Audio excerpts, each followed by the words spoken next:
I feel like we need to have a bit more of welcome, ladies and gentlemen. Okay, how about you do it? Intro everyone too. No, I don't want to do it. Okay, fine. That was good. That welcome, ladies and gentlemen, was really good. I was impressed. Ladies and gentlemen, boys and girls, you are now tuned in to Straight Razor Radio.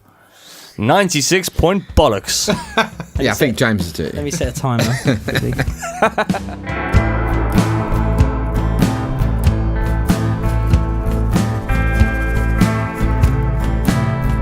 Hello everybody, this is the Straight Razor podcast. With me this week is Joe Blamey. Hello. Matthew Bolter. Hello. And Mick Denny. Hi there. Cool voices from everyone involved. That's not my normal voice, that's my hi there voice. We're coming, this is my studio on Canvey Island. We're not too sure about this whole thing yet, but we'll see how it goes. And Suck it and see. If it's slightly entertaining, we will carry on doing it. We're drinking, it's going to be... You're not going to give away a location. No, Some location. This is a bunker. Yeah. Secret nuclear bunker.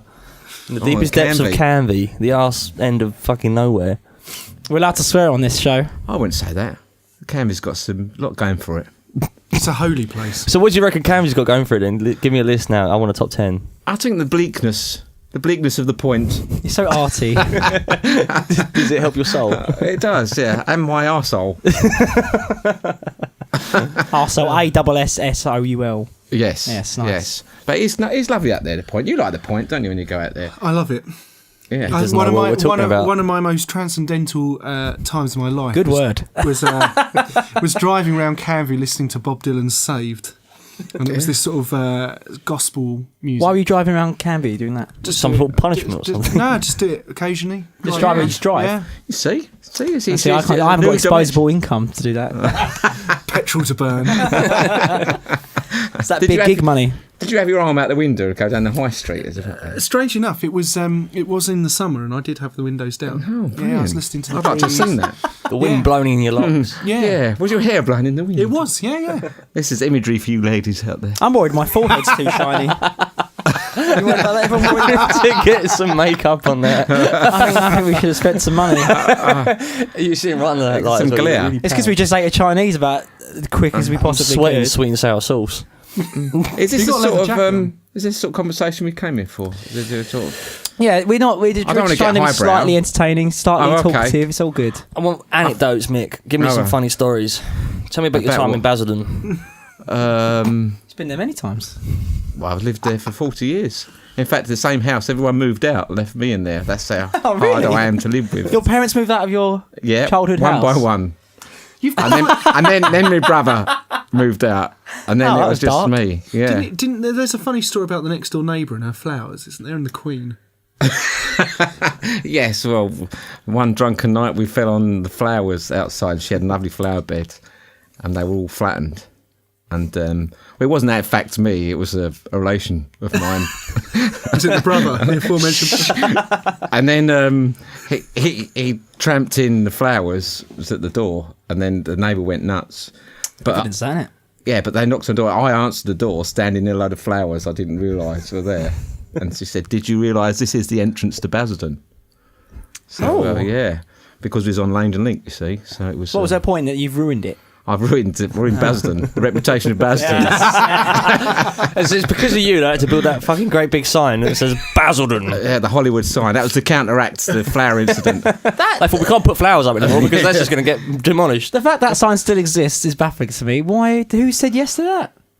It's a weird thing. It's such a weird thing. It's trying to The put it on the Hollywood map. thing. It's a talking point. I mean, we're talking about it now. Yeah, but in negative connotations, it's stupid. It is stupid, I must say. No other town would have that. Why does Hollywood, Basildon have apart that? from Hollywood. Well, yeah, but Hollywood's Hollywood, and it was Hollywood. What was it? Hollywood Land. Wasn't it? Canvey had like that shark fin that wasn't supposed to be a shark still fin, but there? it went wrong. Yeah, it's on Canvey. But someone put up like a Jaws half-chewed surfboard up next to this thing. And They meant to look like sails. Have you seen them? You've seen them on Concy Island, haven't you? it looks like a shark's fin, basically. Yeah, I've seen that, yeah. I've Some sort not of noticed art it really. decoration. But the Basildon sign was a great prop for the Cunt and the Gang video. Well, that whole video is probably the best thing that's ever happened to the internet, isn't it? And to that sign in particular. I call Joe Cunt in the gang, and I call him King of the Cunts, because he walks in the room, anywhere, Yeah. Like, and he just attracts the worst people in the room. King of the cunts. Yeah, Okay, no, got I that. do. I somehow end up with the conversation with the bloke that you don't want to be talking to. Somehow you end up stuck with Bloke in the whole night. shittest shirt. The in guy, room. the guy that's basically in a polyester nightmare of a fucking tracksuit that wants to try and sell you cocaine and he's trying to talk to me, and I'm like, man, I just want to be here. Why is it you? Why are you? I Joe? think it's my face, and I think I kind of come across too positive. So if I'm talking to someone, I go, yeah. Oh man, I really want. Tell me more about your dealer story. And then I go, yeah. So whereas James's negative face doesn't. James' face just shuts them down before they even get to the fucking. I actually have been thinking recently I might be a bit of an arsehole in general. And I'm thinking, especially the It's other funny night you should say that. Yes.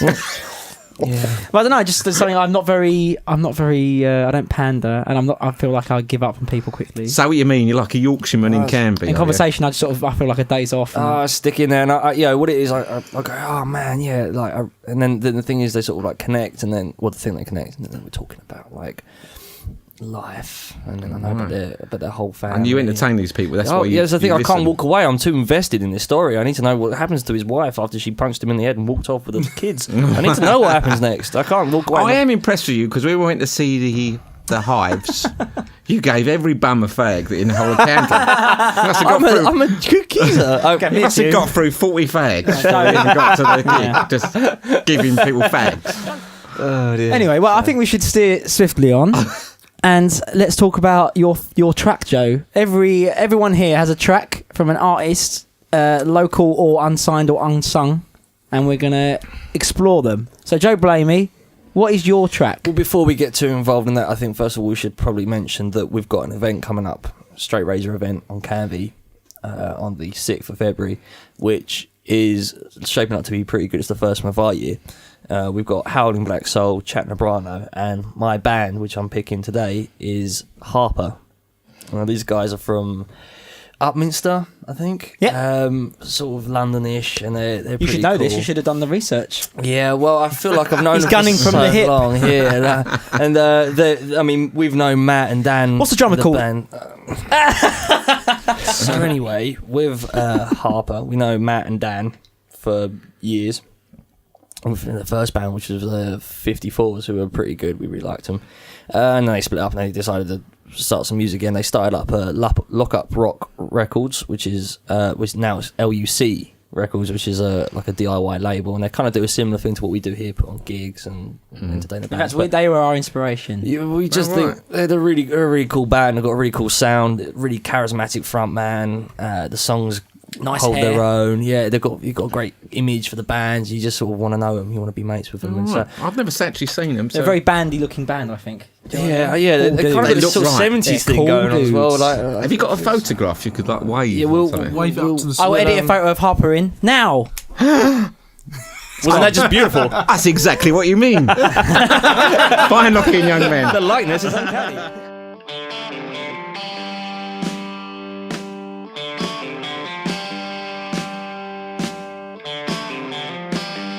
Well, I'm gonna throw myself off the wall.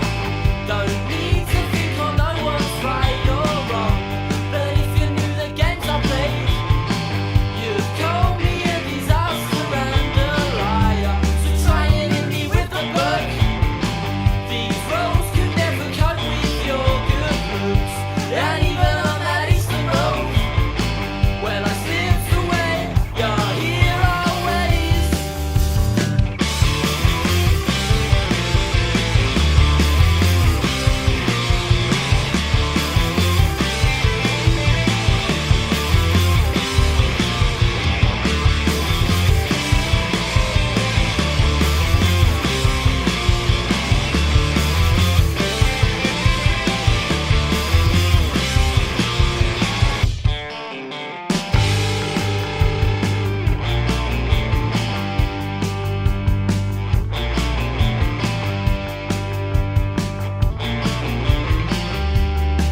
So are you living off that eastern air? 'Cause I see your point of view is always changing. Don't wanna take you for a fool, but those old songs that we sang, they've fallen out of tune. Girl, I can take you anywhere, so come on and hit me with the book. Oh dear, you know I just don't care.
Well, that was Harper with Eastern Road Dance. Now, wasn't that just fucking superb?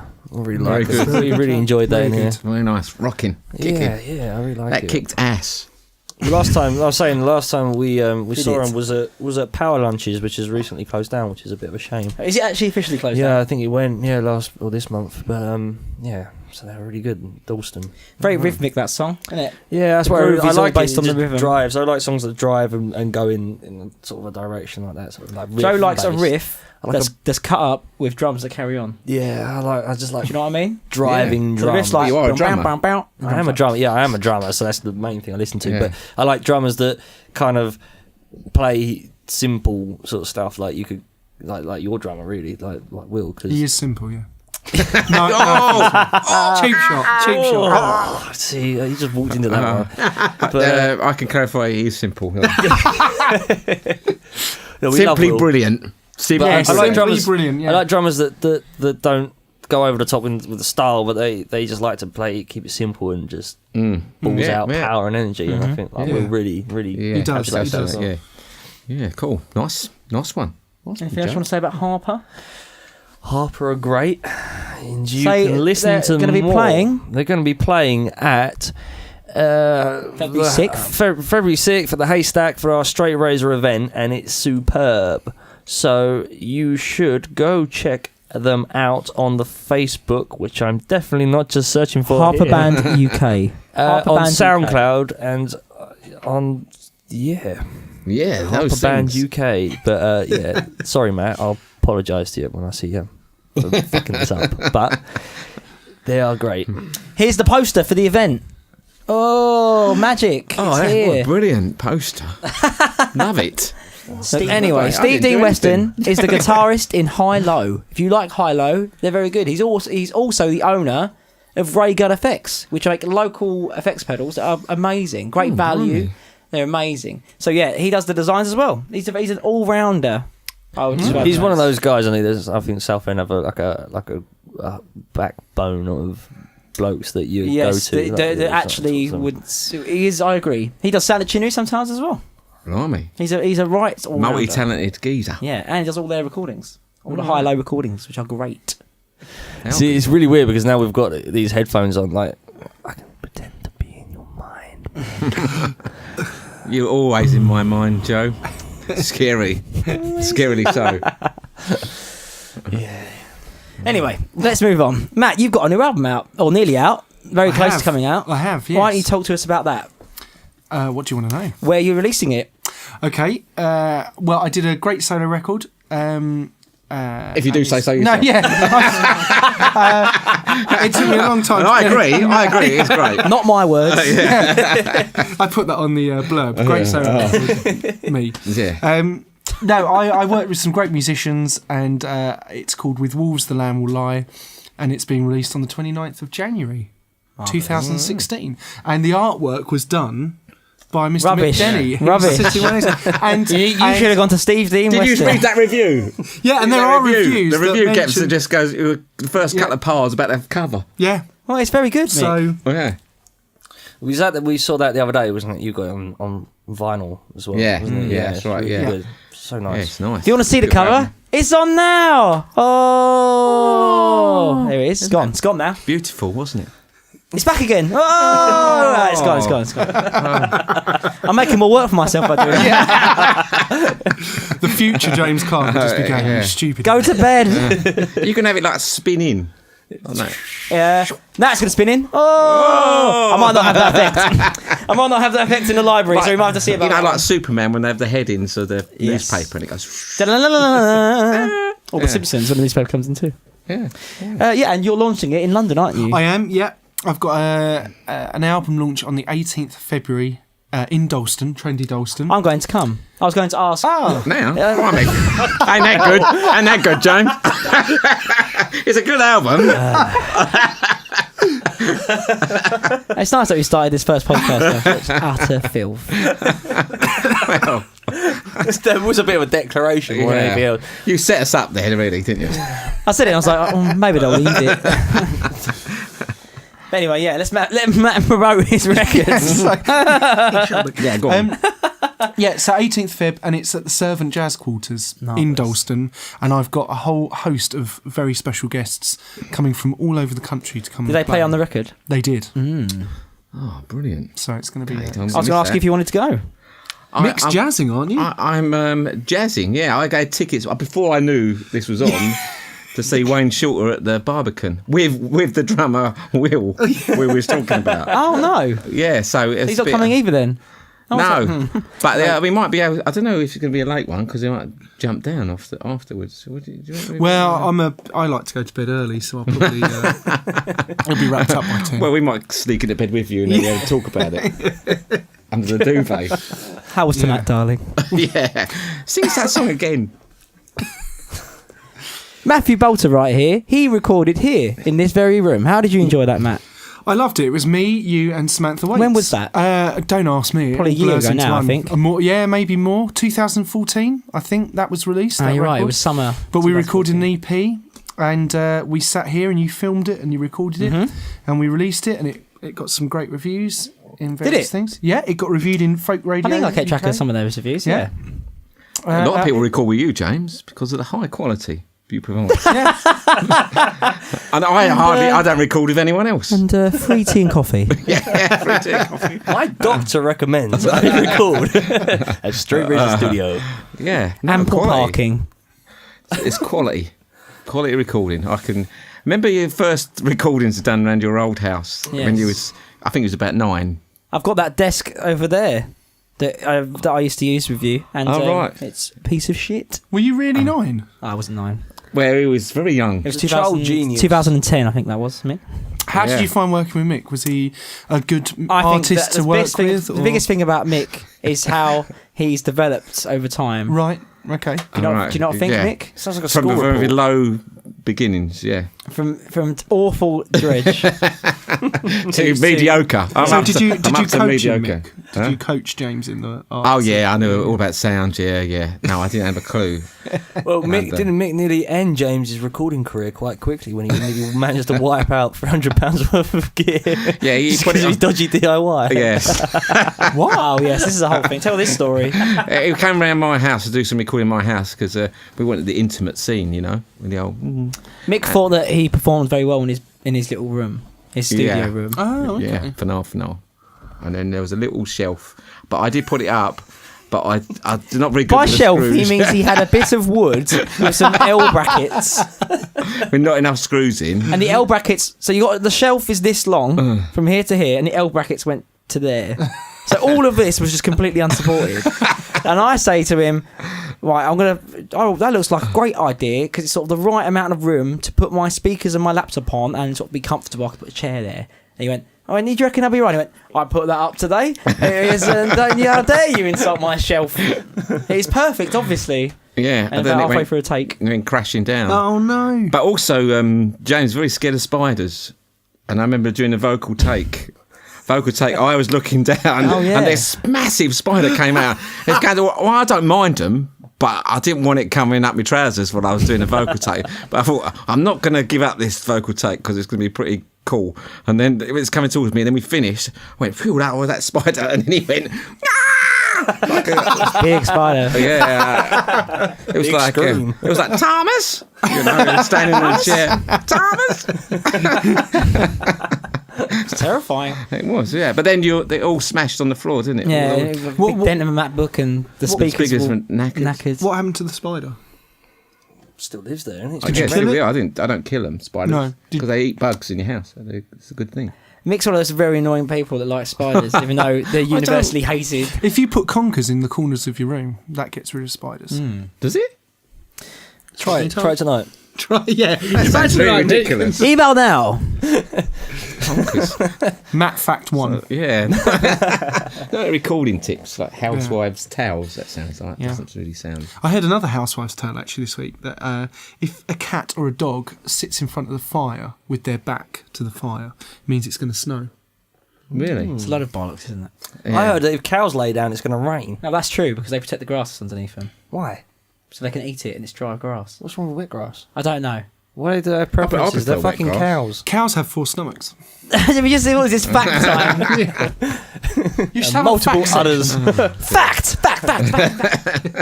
Yeah, get some fact. Some fact graphics, effects. yeah. Facts. Yeah. That was an effect, by the way. That's more. Yeah, it's just more. It's just all bloody stuff I've got to do now. Conkers. Because the thing is, I've got to do it because otherwise the joke falls flat. So it's like I've got to do it. I can't go. Oh, wouldn't that be funny if something went on the screen? Yeah, and, have you got like an aerial shot, one of them things, drones? A drone shot. I don't have a drone. They should be illegal, shouldn't they? They're ridiculous. Well, I think they will. I think they will yeah, stop they're them. dangerous. Do you know? Apparently in America, it's a big problem when there's a fire anywhere. The emergency services, the fire people turn up, and there's drones everywhere because everyone tries to get a good shot of it up with their drones. I always thought about, what about terrorists tying a bomb to a drone and just... That's just because you're a Middle Englander. Scared little. That shit keeps you awake. Ooh, yeah, a drone, have a bomb. A bomb? I think we should get someone to play a song, don't you? Do you want to do that? Yeah, let's do that. Matthew Bolter, would you like to play a song? Yes. Okay, we'll do that then. Now, Matthew Bolter right here, also known as MG Bolter, which is important if you're going to look him up online. MG Bolter. He's going to play a song from your solo record? I am, yes. Oh, marvellous. Your new one? My new record, yeah. Oh. A new song off the new record.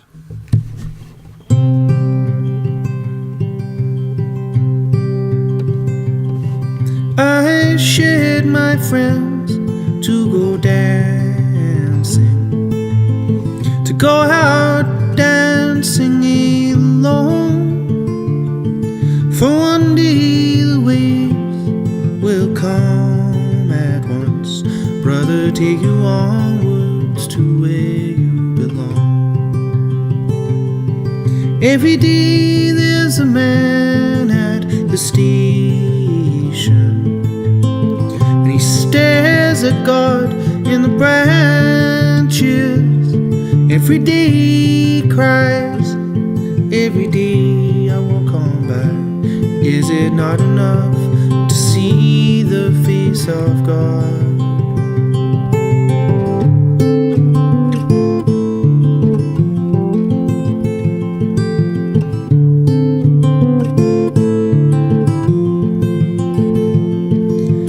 Many have died on the branches of life that I chose to cut off complete.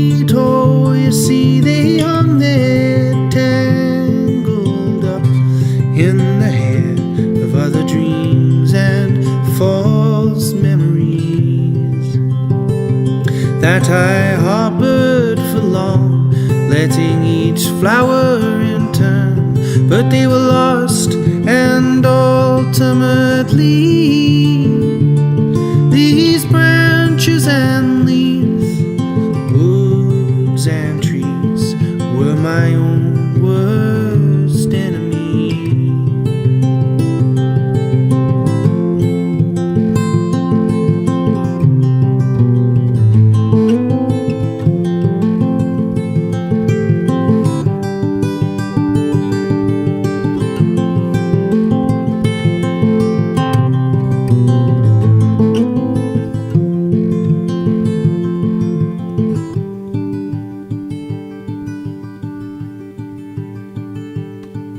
Magpie, you're not so clever. The bat, he flies every way, whichever, and he cares little for time. All those trinkets you and I spend our lives searching for. So I'll drink to the days, I'll drink them away. Questions are all that I know. An example I'll make when those mighty waves come forth to carry me home. And we are back. That was a marvellous little tune from Matthew Bolter. What song was that called, Matt? That's called Someday the Waves. Beautiful. Thanks, Mick. So what's the song about? What's the song about? Waves, aren't you listening? It's a metaphorical wave. It's like arty. That's too much for me already. I thought he was a Bowie fan. Can it be too arty? Go on, Matt. Yeah, I I thought we were going to go down that avenue. No, it came to me. I was in the Alex pub in Southend a couple of years ago, minding my own business, and this young guy came up Wise to for me. doing the Alex. Yeah. Keep your head down. And he came up to me. He said, "Oh, excuse me, mate, do you know where all the nightclubs are?" And I don't know why he picked on me, because I don't look like a guy that frequents nightclubs. And he basically wanted to go and practice dancing on his own, because he liked dancing, and if he got to the clubs early, he could have the dance floor to himself. He imparted all this to you. Yeah, a stranger. Well, a bit like Joe, I kind of encourage through just I would say that's peculiar true. conversation. because in my head I'm thinking, can you just leave me alone? That's and because let me- Matthew Bolter is the nicest man in the universe, ladies and Yes, gentlemen. I think so. Nicest man in music. Everyone says that about you, Matt. You know? Do they? They do. Oh, Yeah, is that a good let thing? you know. You don't want to Think say so? about Mick. What, you worried that might be... I'm the only one who doesn't. That's because he's the nastiest man in music. why would that not be a good thing, Matt? Do you not What, think- the nicest man? Well, no, I think that you also... I think people would also say that you know what you want, and you're quite... You know, you're business-wise, you're switched on. You're not a sucker. I don't think you're nice, but you're not a sucker. I'm not. I'm no sucker. No, no Mama sucker. didn't raise no fool. Yeah. Anyway, this bloke goes to Oh yeah. dance. So he was practiced just, dancing. and he was saying that he wasn't from Southend. He was here for the university, and he left, and he struck me as quite a lonely kind of guy in a sort of strange town, and that inspired me to think, well, actually, you can still seize your life and do what you want to do at 18 or 17 years old. And so that's where the first line came from. I shed my friends to go out dancing alone, because one day the waves will come at once and take you home, which is basically That was a bloody song about brilliant. death. It was nice you Lovely. just saying it. It was nice. Yeah, Very lovely. poetic. You should scrap the back mate. in. Just Let's release, just just do a release the talking vocal record. stems. Yeah. I was just weeping at the introduction. Get on there. Did you feel how you had all of us in your hand then? It was like, Oh, oh, yeah. listening. I just wonder though, what came of that guy? Is he a good dancer, or was he ever? He I didn't don't know. He practice. might have been lying, mightn't he? He might have just was been he a trying to break get- dancer, or was he? What was so horrific dunno. about his dancing? You've that written he this had to go lovely before song, the and he might crowds? have been the worst person. Yeah. No, I think because he was trying to talk to everyone in the pub. Oh, no. So he was clearly one of these guys that didn't. He was trying to make connection with someone. He might be and, wanted to practice that. What's that when they do they wake Macarena. their bottoms? That boogling or whatever it's called. What? The what? You know, like Beyonce does, like Twerking. twerking. That's it. Yeah. Boogling. Boogling. I don't know these terms. The new dance. Nick, so don't try then. But Mick, you were a professional dancer, weren't you? Yeah. Well, semi-professional. But they didn't have boogling or twerking. No, they didn't, no. I used to get on guest lists in clubs to dance and stuff. Yeah. Just get on a What wag and kind of stuff. clubs were these? Pole dancing clubs. No, they were like jazz things. clubs. And I was on the TV a few times doing it. Jazz clubs. I've seen some VHSs of you on TV. Yeah. Of Yeah. were What you kind of on dancing do you do in a jazz club? Jazz dancing. No, it's quite fast, Afro-Cuban sort of. Really fast, rhythmic. Never get your uncle on a podcast. It's like, I don't know these terms. What year is it? I remember the war. Yeah, the hibbity hop. Yeah, twerking. Yeah, that's it. Is everybody drinking this evening? Let's talk about that. I'm drinking a lovely Doom Bar. What are you drinking, Joe? I've got Badger's Poacher's Choice. It's more like Badger's arse. I believe I got that for Christmas. Which is very delicious, but it's very A girlfriend's family member. it's very citric. I mean, we're all in the Badgers tonight. aren't Badger we? Golden Glory. Badger Golden beer. Glory. So I've got Beaver's Golden Shower. that was tip top. That was joke of the podcast. Yeah, okay. Keep that in. That's getting cut in, yeah.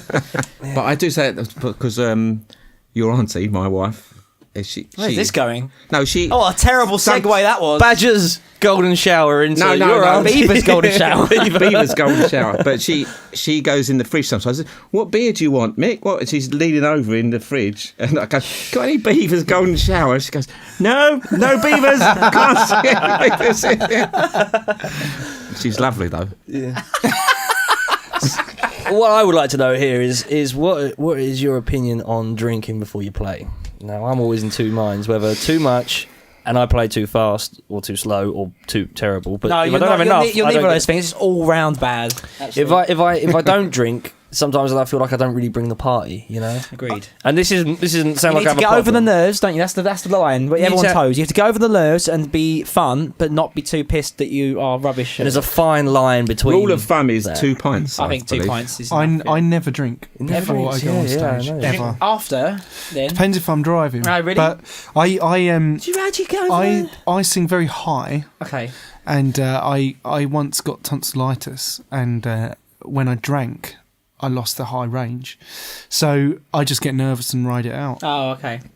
That's not what I meant to ask you. I think alcohol gives you false confidence. Okay. Like Joe was saying, have 1 or 2 beers, makes you feel fine. You enjoy your show. When I was much younger, I used to drink a lot and play, and used to think, "Wow, I'm brilliant. That was the best gig I've ever done." see the And then you video watch a back. video of it, and you realise you're drunk, and you can't play for toffee. But some people like Shane McGowan or Hank Williams or that were known for just drinking and drinking. And Well, Shane McGowan's a terrible example to you. So he's isn't lost he? all his teeth. well, No, he's got new He's teeth. gotten back. He's gotten back. New Hasn't teeth. he? Yeah. Gin! What you drinking? Gin!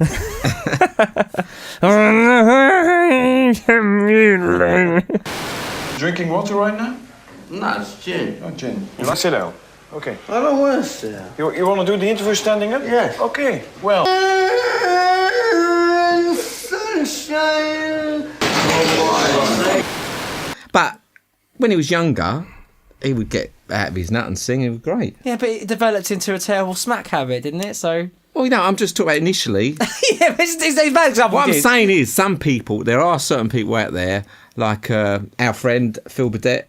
He could have a few pints and he would perform really well. You know, it didn't Yeah, affect him. it There are takes- certain people I think that can. It probably do is that. affecting them. It comes across better, doesn't it? Really. Well, just yeah, they seem to be able to perform, but you know, 3 or 4 pints to me. I just lose coordination. And I, in my mind, the song's really fast, but I'm playing it like 10 times behind the beat, and I'm doing crazy feels that I think are really awesome. And One time we not played a feeling. gig, the Spring Lodge in I nearly Whittam, passed out on the stage because I was and drunk. Whittam, where Depot is. Do you know that? That's where yeah, Depot is. yeah. What, the depot? The Depot, Is based in Whittam? Whittam, yeah. I didn't think anything was based in Whittam. The Spring Lodge in Whittam. Probably gigs still on. And we were playing, and Joe, we had warned Joe that he was probably having a couple. He was quite young. He was probably 19. No, I think I was pretty young on that. Okay, yeah, well, let's make you 18 for legality, but you were 18. And it was like a Battle of the Bands competition, I think it was. It might have been new Halloween. That might have been when we met the 54s. the No, first actually, time it we was. became It was proper. a Battle of the Bands competition, and I turned around. I was like, "Oh, this is going okay." And then halfway through the set, it just started crumbling. And I turned around at you and looked at you, and you were red, and you were you were already staring at me as if to say, like, "I know you're about to turn around because I am playing terribly," and you were so drunk. I nearly fell off the back of the stage. I was that drunk. He was like hiccuping, and his eyes are red, and I was trying not to vomit on the drum kit Oh, from the exertion. no. But imagine drinking like I 10 think pints he'd only and had have to run the no, kebab but I shop. think he'd only had 2 pints. I No, think that I was had the more. thing. Do you remember that times when we played the Railway and I somehow had ended up with some sort of alcohol poisoning from the night before? Oh yes. I've been drinking this dodgy beer that was being sold at like the O2 or Wembley Arena or something like that. I've been saw Foo Fighters, and then I was like, yeah, I'll be fine. And then the hangover kicked in, and we were supposed to be playing a gig at the Railway the next day. We did play. I was in bits. I couldn't even get to the drum kit, and we sound checked, and I was playing really badly. And I slept all the way from sound check all the way through to the fucking gig. And then it was like, okay, go on the stage. And I sort of like, get me up there and play a little bit, try not to vomit. And I couldn't even move my arms. Yeah, that was Who was bad. it who fell off the stage at the was Oyster Mike. Fleet? Oh, yeah. Mike, we had a bit in our set for a while when Mike wanted to play the drums. Oh, right, yeah. And so he started That playing the was drums. He funny. did a little solo, and he thought, yeah. And it's a great video where he flicks the sticks, and he stands up, puts them on the drum kit, sort of puts his arms up, and just falls off the stage backwards. And it is. That clip is here.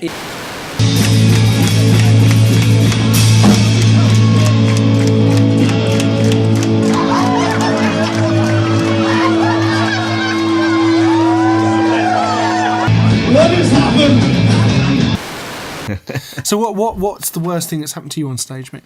That's a good That's story. a good thing to say. For a musician, what's the worst thing? We were going to try avoid topics like this because we were Oh. already might turn into community radio where they get Yeah, I unsigned suppose bands so. on. But this is fine. You tell it, Joe, because you can swear and say you were on drugs on this Well, radio. I met Will down the ship when the folk club was upstairs in the ship. Right. And Will said, I need to talk to you. So I met him down there, and he had a beer monster head or something.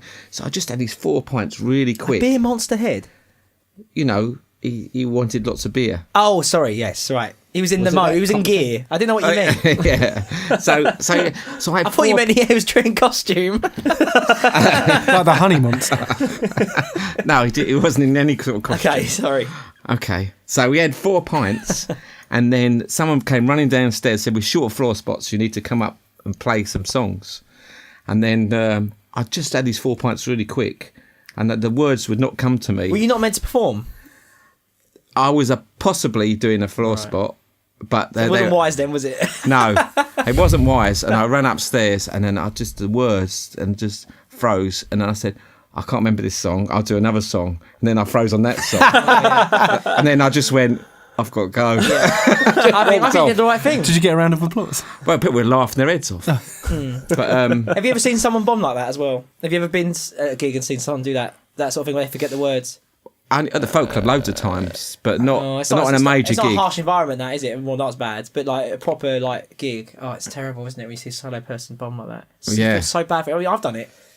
I forget. I can't do those sort of gigs anymore. I think you can lose your mojo at some point, and once you lose it, it's really hard. I choked on chewing gum once. I just lost. I was midway through Clint Eastwood. We were rapping. I was rapping Clint Eastwood. Me and Joe on an open mic thought it'd be a good laugh. So it's not a big deal, but at the same time, I choked on some chewing gum. Oh my god! And I lost it. But yeah, I think that's I can't do those sort of gigs. I used to do solo gigs. I can't do them anymore because I can't learn words.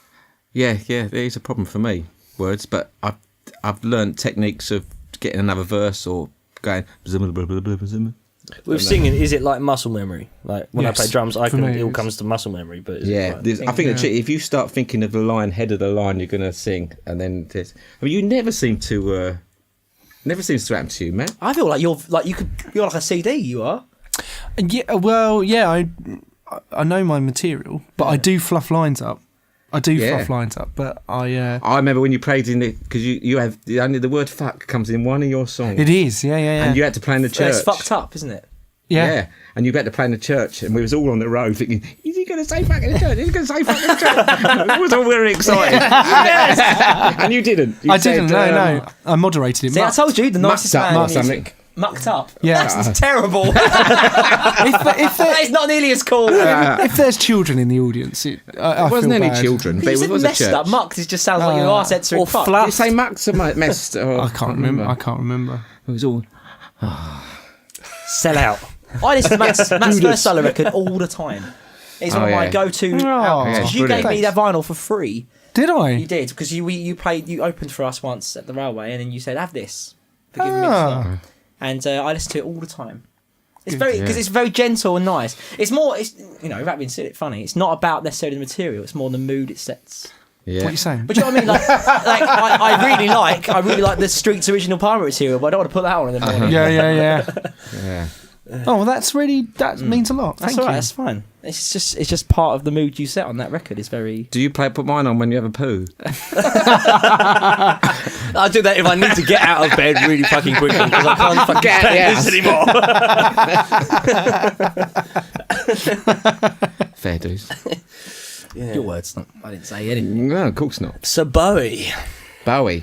We can't get into Bowie now because we have to move on to something else first. Oh. We have to.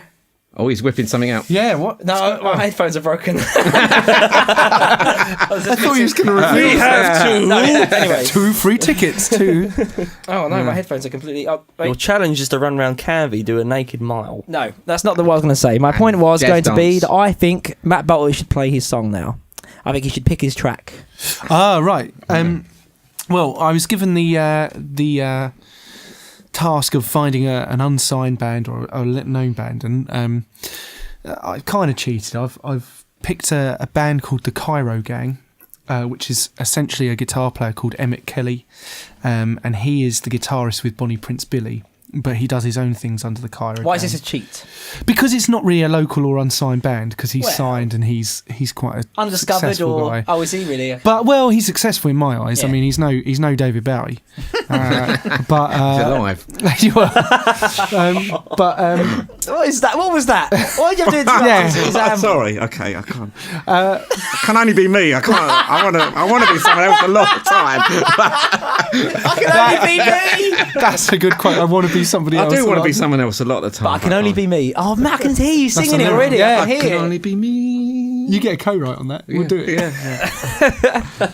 But yes, show that lovely. So it's and this is his new record. It's called Goes Missing, and it's on God Records, which obviously is a very Big label. big unknown label. And he recorded this while on tour. So it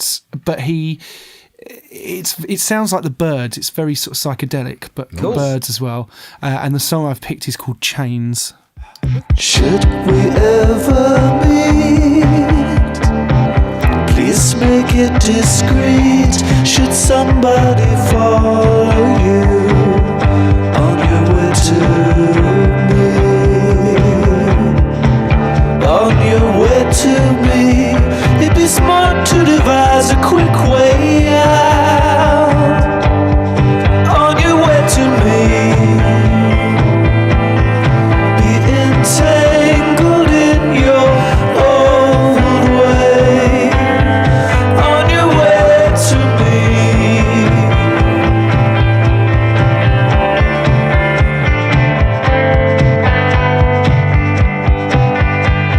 as if your grand return wouldn't be to a house burnt to the ground. As if we could have needed a place to bed for the night, bed for the night, not another time, still entangled in your old chains, every single time.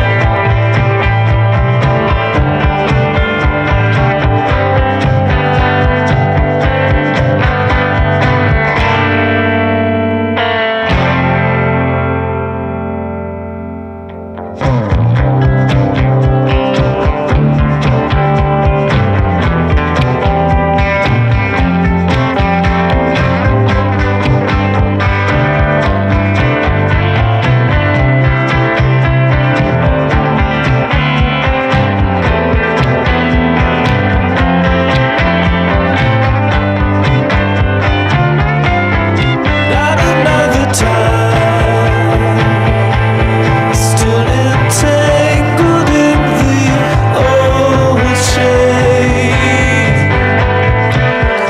It'll weigh you down, but it don't mean that you can't still get around. And as you're making the round, all will hear the sound of the chains you have grown to love.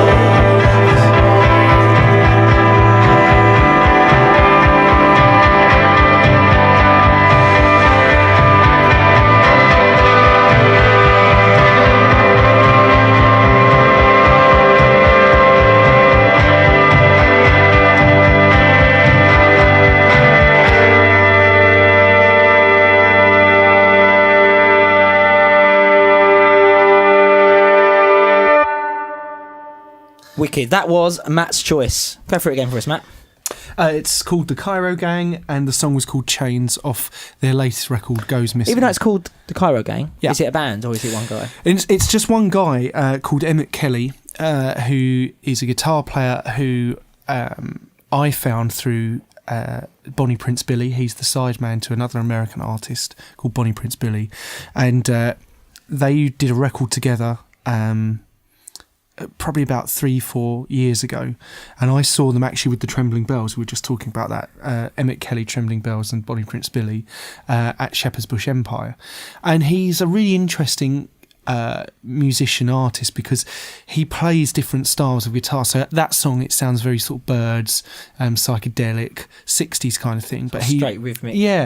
but he plays these beautiful folk songs. He plays like lots of June Tabor tunes, really? which Yeah. are just blow my mind the way he plays them, and he's very sort of angular and different, and just watching him play guitar, it kind of inspires me.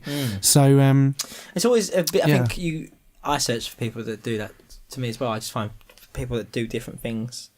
It's hard to find someone that's inspiring. I mean, when you find them, it's you want to hold on to them. And usually they let you down somehow. It's me being cynical. Yeah, like the awkward third album comes out. Yeah. Mm. It's like, well, not that different anymore. Oh yeah. That's right. Yeah.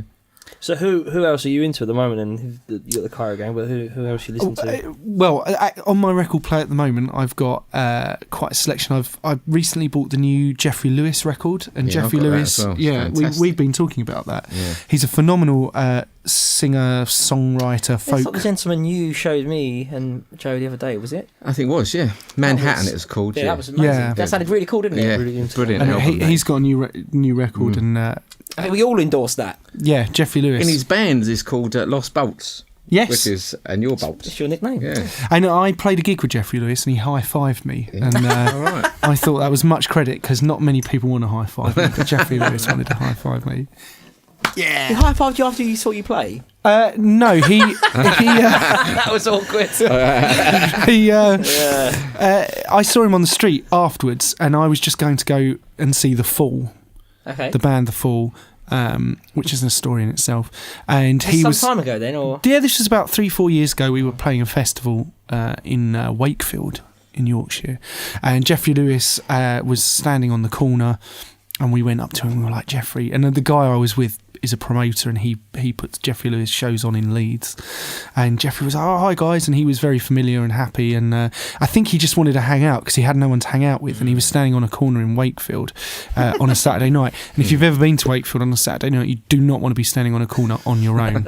It really is a strange I place. met someone else who met Jeffrey Lewis, and I said he was a lovely chap. Yeah, I'm he was trying to really nice. think who it was, but yeah, that was. Yeah, and I'm listening to a lot of Gene Clark as well. Oh, Jimmy Clark, no other. No other. That's the one. That record. it's two halves of the room.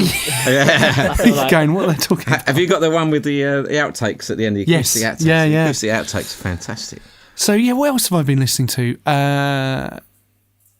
I've got the new. There's a band called the Furrow Collective as well, which is a collection of folk artists, and they've just released an EP. Alistair Roberts, Lucy Farrell, I've Emily heard some of Portman, that. That's good. yeah, and Rachel Newton. That's a really good EP.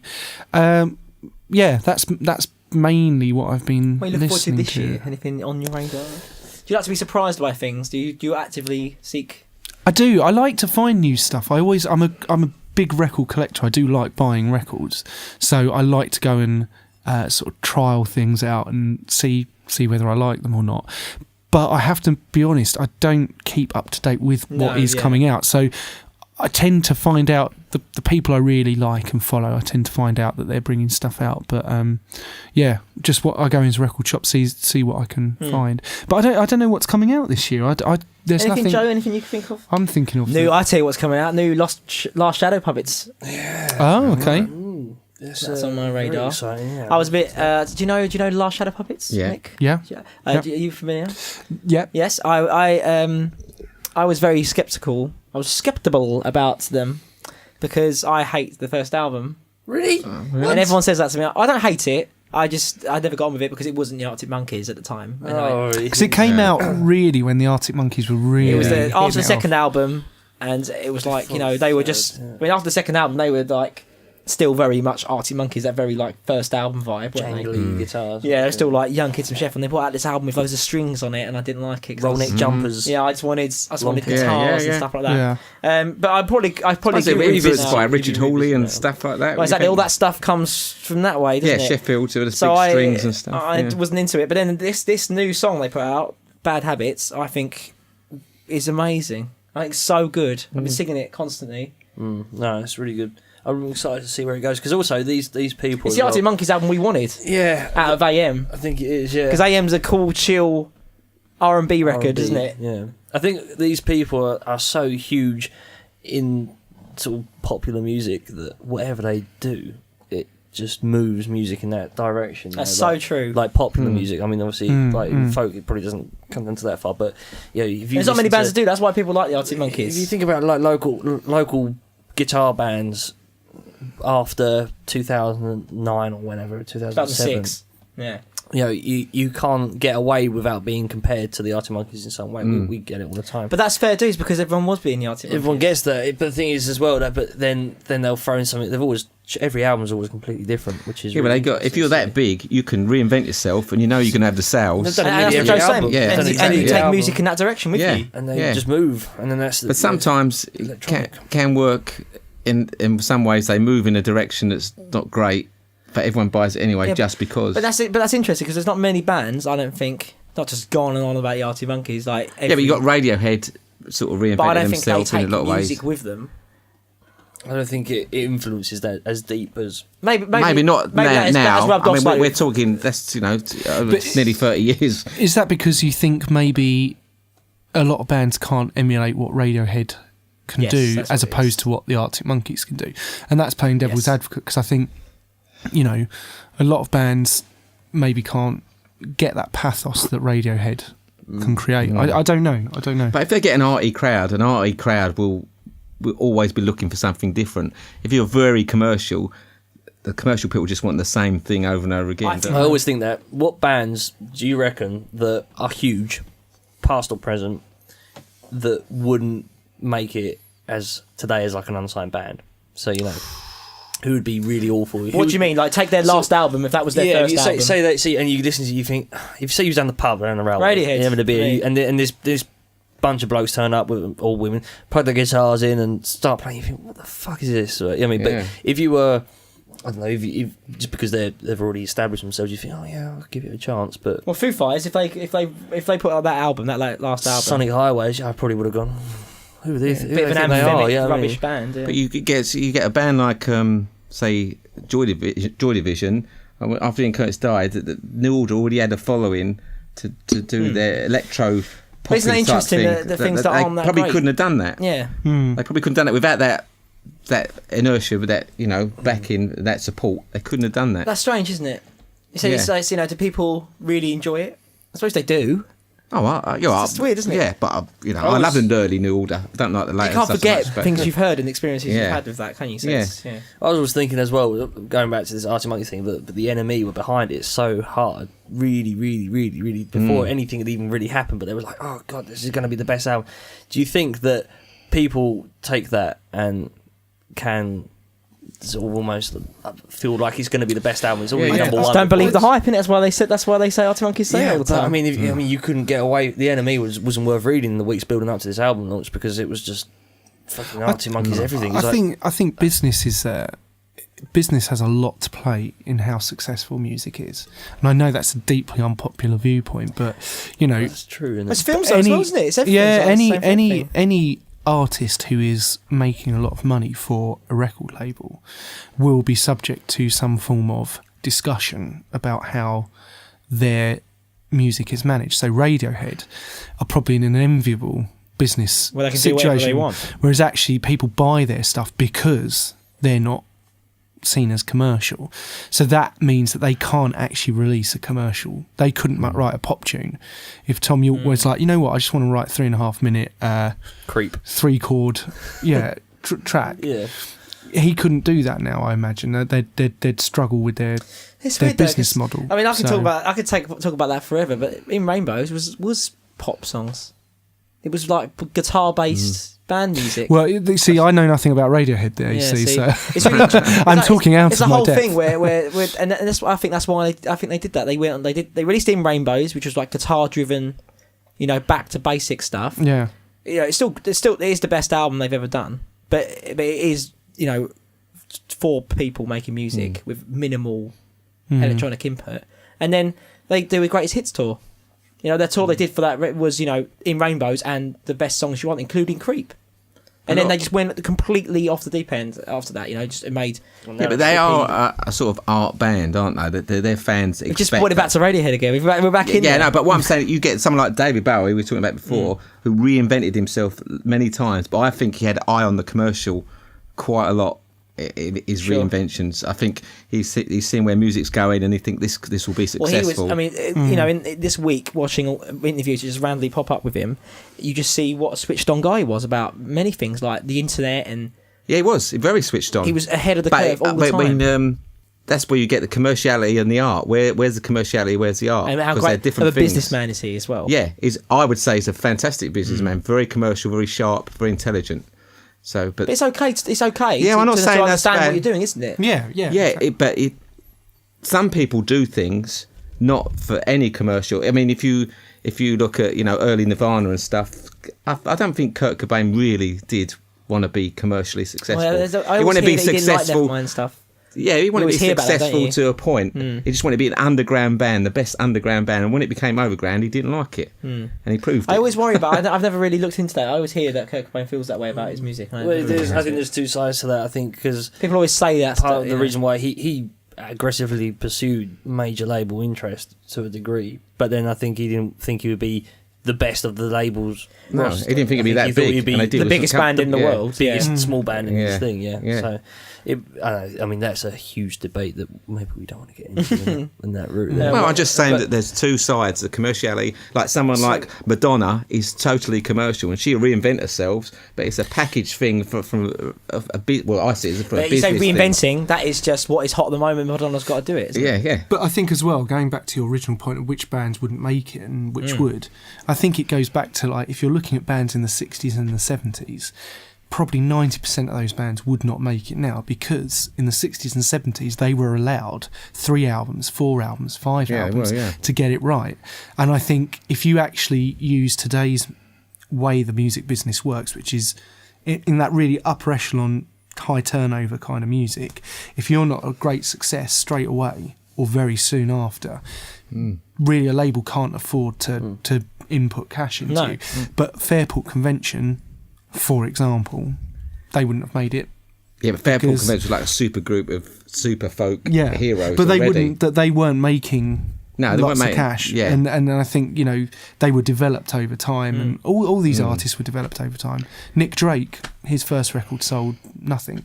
If that was today, he'd probably be. Wasn't it mostly after his out. death though? Wasn't it Nick Drake? The Yeah, huge exactly. fuss over him. He sold hardly any records in his lifetime, but yet he made 3. Look at Russ Abbott. He made Atmosphere, and the label dropped him. And I've got that record on vinyl. Really? So, yeah.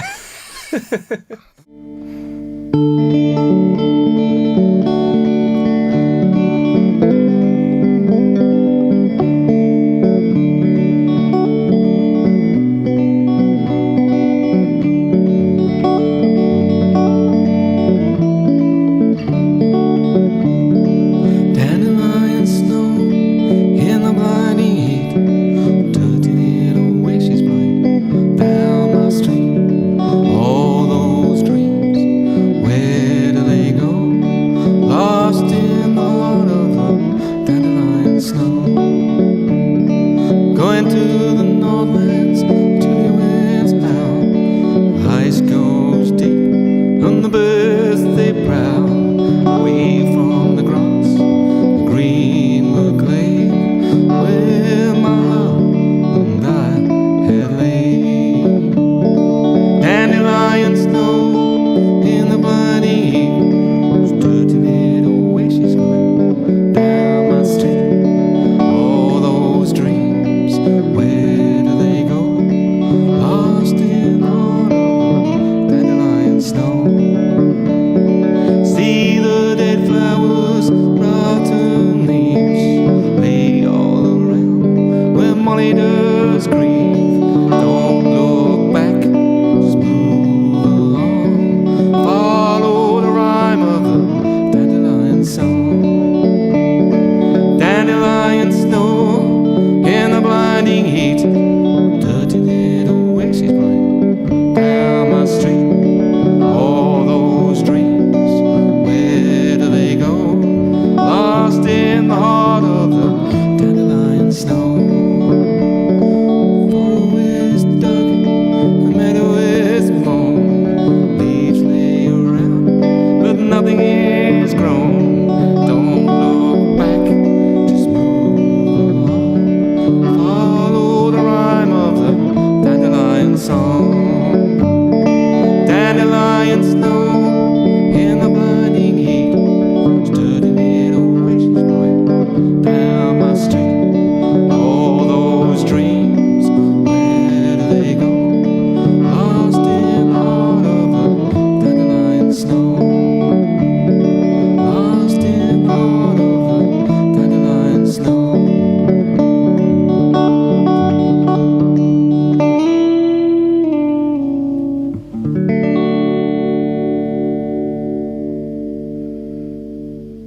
That was Mick Denny, that was. What's the name of that song, Mick?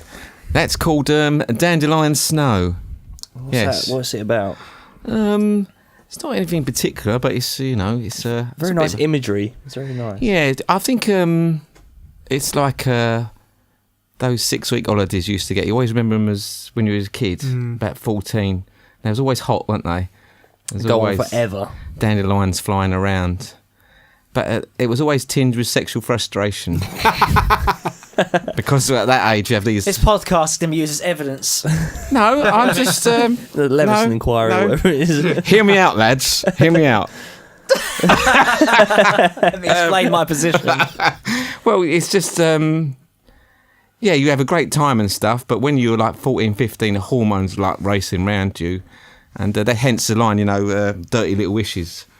And it's like... It's quite a filthy song then. I was saying it's It's quite not really. It's imagery. It's not so It's nice. a beautiful imagery tinged with something else. Do you I don't regret know. saying that now, Lust. Joe? Do you regret being behind this? I was saying it was Well. very cathartic. Oh, and I look, felt we've made very him- we've made him relaxed. sad. And now here we are. We're talking about prepubescent sexual angst. Tension. No, I think that's part of life. I think I'm it not is. trying. I'm not trying to say. I'm not trying to be filthy or anything. I'm just saying it was. Are those the Those times that stick out the feelings. most in your mind? Unfortunate choice of words. Yeah. No, but it's Just just poke around in there. reminiscent and that.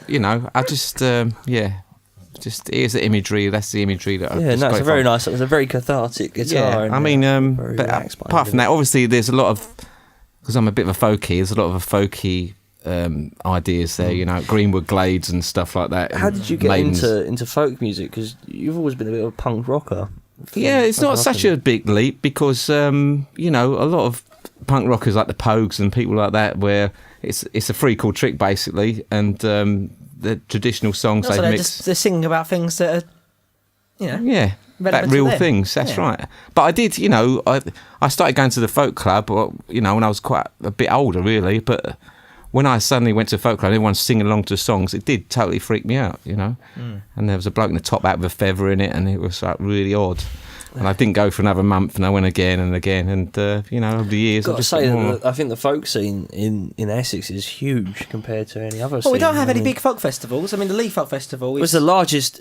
It's the Free. UK's largest free one. Yeah. But Yeah. if you look at other places that have those pay, we apply for festivals all weekend. We've been applying for festivals.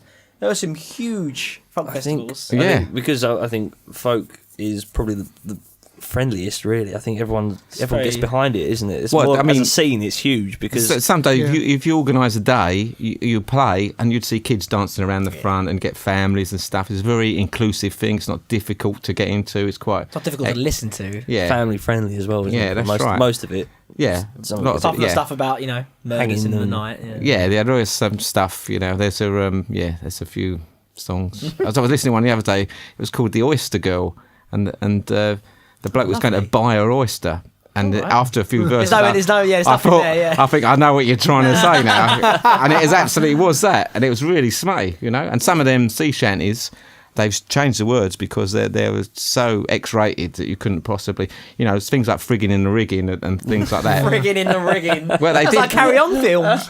Well, some of the songs are like Carry On Kenneth film, Williams, really. Carry On frigging in the rigging. Yeah.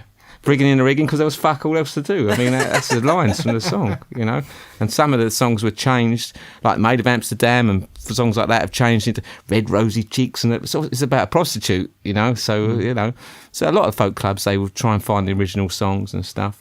And it's like a history lesson in a lot of ways. They talk about the history of a certain war or a certain thing that happened, or industrial dispute or something, some miner's disaster, and they'll say, well, this happened in 1913 and so-and-so and so-and-so. Is that what you like about it? Yeah, it's one of the things I like about it. There's a Woody Guthrie song, I sing Pretty Boy Floyd, and what you do, you go home, research a song because you expected to speak about that song. And I researched Pretty Boy Floyd, and I found he was so popular, they thought he was a sort of Robin Hood figure. But he wasn't really. He robbed banks, but he'd burn all the mortgage papers. So in them times, they didn't have any computers or anything, so no one had to pay their mortgage around that area. So anytime you went to hide out anywhere, they'd go, Pretty Boy Floyd, come in here, mate. You saved our mortgage and stuff, So... And Is that true as well? It is true. Yeah, Wow. It wasn't actually true that the Woody Guthrie story paints him as some real Robin Hood figure. No, he was a dodgy geezer, but he did burn people's mortgage papers. But it bounced back on him because the banks hated him more than any other bank robber. So And they had the money to pay for But so you tell that story and you sing the song "Pretty Boy Floyd." Have you ever been corrected by someone more? Oh knowledgeable? yes, oh yes, all the time. Oh, you've just read Wikipedia. Yeah, You yeah. idiot. Amateur. That's all part of the scene. Yeah. Putting someone aside or even shouting at someone. Not correct Is that from not the correct? back. Is that what you say? They go, really? I think music gets pushed along by people who are focused, obsessed. Yeah. I agree. And some people, and sometimes I look at someone and I think I don't really want to be you because you're really obsessed, but you are pushing music along, and you would you want to be tormented as, say, Kurt Cobain? You wouldn't really, would you? No. So, but you're you glad can't he was argue- here. Yeah, there's a whole thing there, isn't it? Is it just his personality to be tormented? Yeah, but I think obsessive, whether you go Van Goghs or you Kurt Cobain's or whatever, obsessive people drive art along and music along, and the people romanticise about being that person. You really wouldn't want to be that person, but you love their art. I think because they obsess so much that they push and push and push and push for something better and better and better each time, whereas most people probably go, oh, fuck it. I mean, look how lovely Matt's songs are, and he's nuts. Yeah. Real nuts. Oh, I've got a story about hand clapping put in. Right? Oh, good. Go on. This is my favourite thing, I think, hand clapping, fake hand clapping. Yeah, Oh, I love fake hand clapping on signed by and stuff. I love it. We were the other band, the Ends, were graced with this brilliant prize after winning this. Don't mention who it battle was. of bands by a lovely community radio station. Right? So we Now down to 2 it is. we won this prize for after putting all fucking balls and effort into this Band of the Bands thing, and then we came away with like, okay, what's the prize? And they said, you're gonna play a primary school summer fete main stage. Boom. Right, so we was like, oh right, oh, We got it, right. lads. I was like, oh brilliant. Banging. And by main stage means the only stage, not even a stage, the only act on the stage, right? You've got like kids hula hooping over there, and then a fucking trampoline over there, and a bouncy castle. I was sitting there, and I will. No, because these God. poor gentlemen probably think that we played on a stage. No, but okay, let me explain. It was a We marquee. played That was it. on the grass. It was a marquee in the grass, right? Wait, was it like the end should be first, not the puppet show? No, So no. we turn up. right, and we're all kind of. We played in front of the track, the white track they paint on the grass. Yeah, it was like a sports day thing going on, and it was. So we did the set, and obviously we went down like a lead balloon because it's like a summer fete thing, and it was and no one could hear us. It was awful, but There wasn't even a PA. But the thing that makes this even worse is that the part of the prize is that it's broadcast live on air via an iPhone. Oh no. So we're playing, and the DJ is holding the phone at us, and then they're in the studio. They're cutting in applause because there's no fucker around to watch us. no. So once the song finishes, there's a fucking like stock applause sort of thing. Wembley Stadium. Yeah, exactly. It goes from this mono recording from an iPhone to stereo, and it's so odd. And the other thing is, if if anyone who's got Logic will be like, that was audience file number 2. It's like right, the yeah. do you know what I mean? Right, yeah. And, Oh, no. and then I was like, the things we didn't really realise that it was being recorded like that, and then we played terribly for a Oh laugh. yeah, we It was just didn't give a terrible. shit. He spent most of it laying on his back. You know what I mean? We just I laid on the the blue mats. All right. Yeah. And there's like the blue mats just laid down. because they Old just school. we just thought we'd just been shafting. They tried to do this They radio. couldn't get their interview desk to work. afterwards. Yeah, I was plugging in microphones for them. Oh was like, No, it was like, that was probably the worst gig I've ever done. Yeah. primary schools, Well, I mean, man. if Like you- they don't. We're not. Not good for Yeah. rock gigs. primary But the schools. thing is, as well, is what we're supposed to do. We can't. Can't not do it once you turn up, can you? Yeah, No. you can't go. Oh. When he done Loaded the car You Were up. Nice once, did you say? No, it might change all his swears, yeah. All right. yeah, Okay. he sold out on that one. But It was just terrible. Yeah. Well, it's That funny, I don't think those things through, do they, and this is why bands, if you're around, you should definitely apply to play a straight razor gig because you're not run by wankers, mate. Honestly, I gotta we know recommend what the a straight bad gig razor. is. Yeah. It's a good gig. And as testimony here, these two fine gentlemen have played a straight razor night, and I don't want you to sort of toss me off here, but was it good? It was excellent. Shall I just read from this script? Yes, it was really good, Joe. Sound was good, very professional, nice audience. It was. The sound's gonna be even better from now on because I got a brand new desk. Right next to you, Mick, is an Allen Heath QU16. Look at that bad Don't boy. leave it. Don't spear that bill on it. That's the mother. I think what we're trying to do, I mean, these gigs, we're trying to bring a music scene to Canvey because Canvey used to be renowned for it, didn't it, back in the 70s with Dr. Feelgood and Eddie and the Hot Rods and all that sort of thing. So we're trying to create. Everyone knows all about. We're scene. not going to go into that, are we? We're trying to create a bit of a music scene and put regular nights on. I mean, but it's really hard. Do you not find that it's hard to try and, especially in Canvey, where there's been essentially no music? Yeah, because you're working in isolation. There's not a real scene, is there, as such, on the island? So people have to come across from elsewhere, to see the bands and stuff. They have to travel. That's the thing. Yeah, but you build it up. I think you're building up a good rep, and that's what'll happen. It will build up and build up, and then people want to play, and then I think a lot of venues, if you the quality of bands you pick, which you do pick great bands, it will people get to know, and they'll say, I don't know that band, but it's Straight No Razor, I'll go. Yeah, well, I think that's what we're trying to do. Yeah, you recognise that other local things that go on and on and on. Like after a few years, they get a bit tired, don't they? Yeah, and they stale, and also booking, especially if they're weekly, booking bands every week must be so it's hard. A hard job. Really hard. I'd never ever do that again. I did like a open mic night for a few months at a pub, and it was awful. It's so, and you just start going whoever. Yeah. So not standard slips. If you start when you don't give a shit, then your whole standard is. It's suddenly your whole night's rubbish, and you wonder why. And why no one's turn up because everyone goes, well, what is this live music business all about? Because this is crap, And then that's it. You've lost that whole. Whole batch it's bad of for the whole people, scene, isn't it? So. Yeah, I think you can get a weekly. If you get a collective of people, you probably get the same people every week, but they're still quite busy and intimate, and they're all playing to each other and stuff. You get like a community sort of club. I mean, like the folk club, although the folk club does that international sort of acts and pays quite a bit for them, so maybe a bit different. But there are other folk clubs around. There's just a collective of people who go there and share songs. I think that the only reason we're any good is because of Warren at the pub. We've got to say this because pubs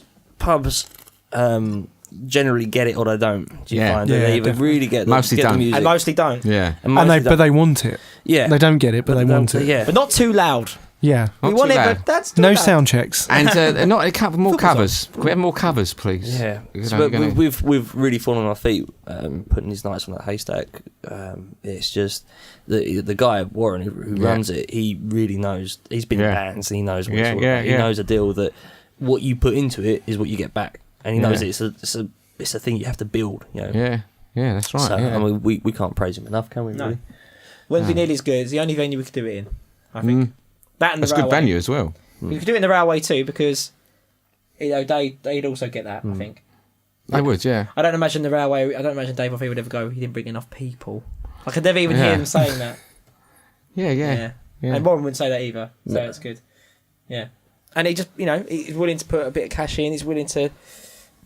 He's always willing to try and sound progress checks it. and Need more Warrens and things that's what we days. need. More Warrens. So kids, this is my advice to you.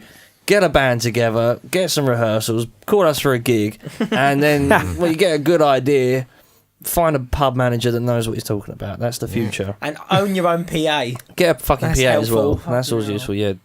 Don't have to try and deal with... But don't bring it to every gig. Sometimes I work at Chinnery's and bands bring their own microphones, and that's sometimes fine for health reasons. Or sometimes they turn up PAs. Really? Some bands bring PAs. Chinnery's? Yeah, to gigs. Well, some bands don't know what it's going to be, do they? Well, I suppose so, but... Some bands a lot of bands don't want to rough it. They won't go, I'm not putting up with it being crap. Which is a good level of standard to be. It's better than going, oh, fuck it. I don't know. Oh, yeah. But, I mean, I would say if you were that persistent and obsessed with it... I think doing the you crap just gigs kept we've putting done helps you form as being a good Your band. character. A character, yeah? Are these bands that bring their own PA pretty well known No. bands? So they're No, it's always the more unsigned they are, the more worried they are about how they're going to go down. blimey. Yeah. Do you know what I mean? And I think you've probably found this, Matt. Do you not find that doing really bad gigs and still trying to be good in the bad environment let's say it's a terrible room or the PA's rubbish, you can't hear yourself. Absolutely, it Yeah, makes forms you you. stronger. does make you stronger, yeah. I've had a woman crawling across the stage, trying to grab my microphone. The way you sort of. And I had, it wasn't pleasant. It wasn't pleasant. I had to tell her to go away. and I've had band members fall through the stage. I've fallen off stages. I've had people talking right in front of my face as I'm trying to talk I was about there that something. night. Yeah. Hang on, Mick. It was me. And it does make you, I think much if you can stronger. perform well under those circumstances, then you can. Yeah, You can play the O2 then, can you? yeah. The more you do, It's good to have an Stuff. angry song. Just to go, right. I find Wait. quiet songs as well. Now you do that. I've seen you. You do go I've very heard quiet You say this, yeah, in and, loud bars, you'll play quietly. Yeah, because And then then people tend to be stop, quiet. yeah. Yeah, but that's because you sing beautifully. They don't do that for me. If you tried that, Mick, and they just realise Yeah. they go, is he still on? Right. Me and Mike did an acoustic gig in the summer.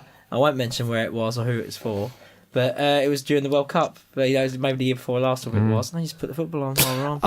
I had a recent experience in a local venue, and I was invited to play, and they kept the TV on while I played, Yes. and the microphone got knocked over twice while I was singing by punters walking past, and I was booked for 30 minutes. I did 2 songs.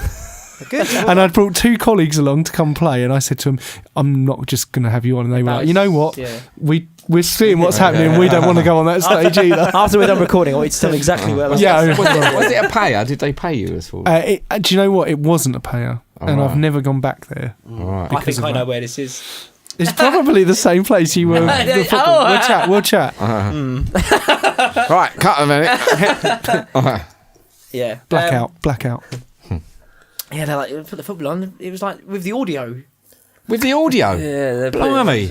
I've seen it with... They went, well, the football. And that's the put thing, football on, because- so because they put bands on there. They want to get people in to watch the, because they think, well, maybe not enough people might come Football- see Croatia football's against enough. Poland or whatever. And But it is, football's enough. They don't need anything else. But I think, we can just get more people in Nah, the it's music, and then stupid. they have to put the band and the TV above them with the fucking Yeah. sound. And go, I'm never going to go in there ever again, and I'll never play there ever again. And I'll. Do you know what I mean? That's it. I want to know where it is. I think you know. Yeah. I don't know people want to talk to you all the time. Do you find that? Yeah. People want to talk to you. Like that bloke up to you about your lovely song. At least you got a lovely song. Oh yeah. yeah. Why? Do you know what the worst? Oh god, we started bitching. I told you it would get to that. Do you ever find I've played so many gigs and a guy comes up to me afterwards and approaches me at the back of the I place bet and you he get this a lot. goes, "Excuse me, mate. I think we can. Have you got a manager?" And I go, "No," and then they proceed to tell you how they could manage you. oh, I love those And you guys. think if you wanted to manage me, you really I love wouldn't those want guys. to, Stick with me, boys. because I'll be ringing you and asking you what gigs I've got. What have you done today, then, mate? yeah. No, definitely, yeah. He's not ready for you, Matt. Yeah, I once That's what I'm met saying. You're a lovely guy, but you. Yeah. I met a guy in Hebden Bridge once, and he had no ears. And he was telling me that. How does he smell? Bloody awful. Oh no, And he was telling me that his brother. You can't just move past that. So explain what his ears look like. He actually just had no ears. Well, what do you mean? He had no. I Was don't it just know, a hole? I don't know the Lobe. medical term. Well, he had no lobe. It was all sort of melded into the side of his head. Did it look like an ear that was melty? Yeah, kind of melted onto his head. Okay. Both sides. Okay, Google and that. he sort of gave me advice. My band Lucky Stripes were playing it. It was in a place called Hebden Bridge near Halifax. And he said, my brother sings in Berlin. He sings opera. I was like, great, it's fantastic. And then he proceeded to say how he couldn't hear half the band. And he was going into meticulous detail. And I don't think he realised I couldn't do a damn thing about it because I'm not in charge of the sound. But he was very scary. So I took See, that his goes both advice. ways, I think, with the sounds. Like, people come up to me and go, that guitar's too loud. I think it's not got a microphone on it. And I've told him to turn down. So it's like sometimes Sam has Well, he was talking about my voice. Oh, yeah. So I couldn't do anything about it. It was a good gig though. That's why you need a manager to go kick Yeah, I some need ass. that manager to come back. That sounded very bitter. I'm sorry. Or I just roadie. and asked, twisted. he was hanging out with some because I think there's a lot of ex-SAS people In Halifax. that live in Hebden Bridge and around that area, and he was with a guy who he kept telling me he'd been in the SAS, and Blimey. yeah, so I didn't want to mess. No. And I know kung fu and everything, but I think that's rule number one, though. If a guy tells you he's from the SAS, he's not from the SAS. yeah. I think he's just a wanker. Do you think he lost his ears in the army then? No, he wasn't in the SAS. His friend was. okay, He kept so saying to me, pal. "My friend here has been in the SAS." Couldn't you get false ears put on? Prosthetic Horns. ears. Yeah. If you had no ears, you'd Gramophone think, I'd get horns. some. Would he just have a pair of glasses with him? Sort of He was. tucked in? I think he might have had brain surgery as well because he had quite a lot of scars on his skull. He's just like a very ill man. He was. Hang on, but he have looked you in for rude judging health. He Was looked it a in, Frankenstein? You haven't hang on, written a song about this. Yeah. You wrote a No. song about the bloke who wanted to dance, but not the weedy, baldy. no, There's a song there. Ear he's man. not song there. inspired me yet. I wish I had ears so I could listen to my songs. Nice. I think it's time I went and played my track now. Yes, go Yes, I'm going to play You a Lovely song now. Here it is.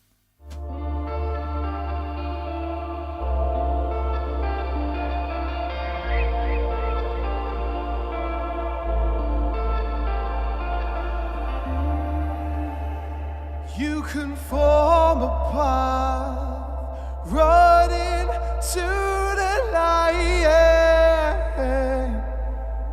'Cause I am the key, I am the one. Nothing's gonna stop.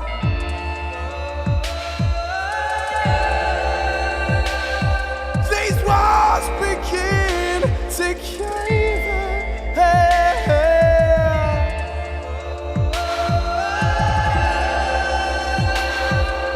I can't leave the way.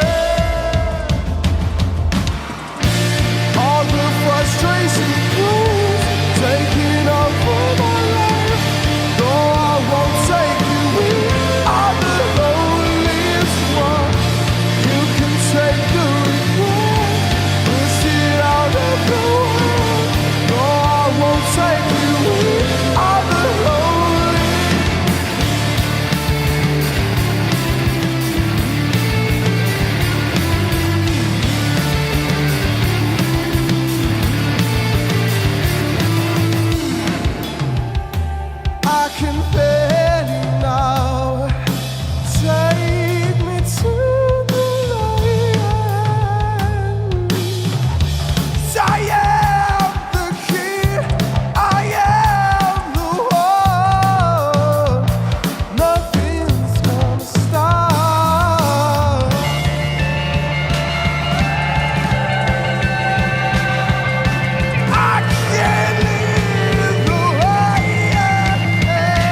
Hello. That was Sun Arcana. Arcana.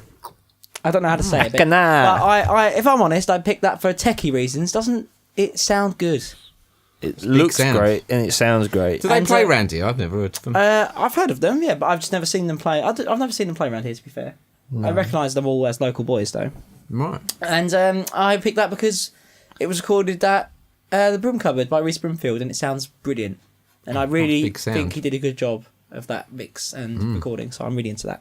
For that reason, the song's good too, but that's not why I picked it. I picked it because it sounded wicked, and the video looked fantastic.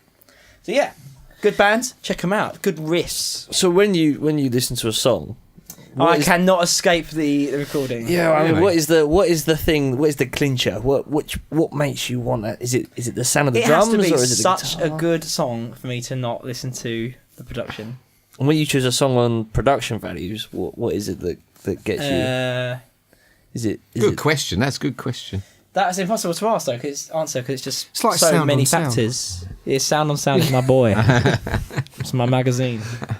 Yeah, I can't answer that really. It's just you know when you know, don't you? Is it when you can listen to a song and you aren't going, oh, that's what he did here, or that's a edit there? I don't mind. I don't mind tune hearing it either, because then I know then I feel smart. No, I know what filter you used there.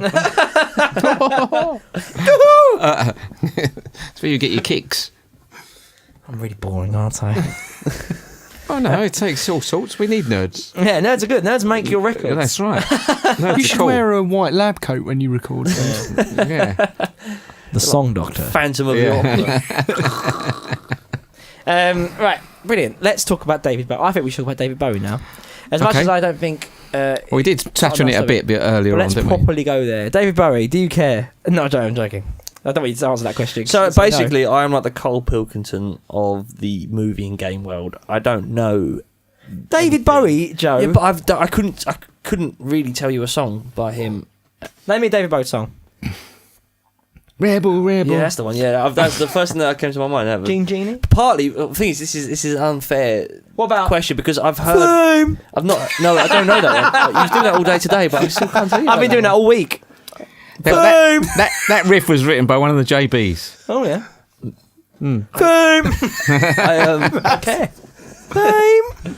I am. But What it is, piss out of my girlfriend with that. I struggle with with popular music and like. Popular music, David Bowie. I know, Not, but- not, but not, it's Popular music. not been on tour since 2002. Like, I don't know. It's like, popular music, Owen. When someone goes, "This is a legend," you have to listen to it. I kind of go, No, I don't. I don't want to listen Yeah, to it. I agree. now. You Like, switch off, You know what I don't mean? you? Like See, when I was at youth, the Beatles, it took me years to get into them. But just don't you? to But don't. understand But them. then don't you eventually find them by yourself? Sort of everything kind of leads back to this thing because obviously these are influential, hugely influential people. Even I can see that, especially this week.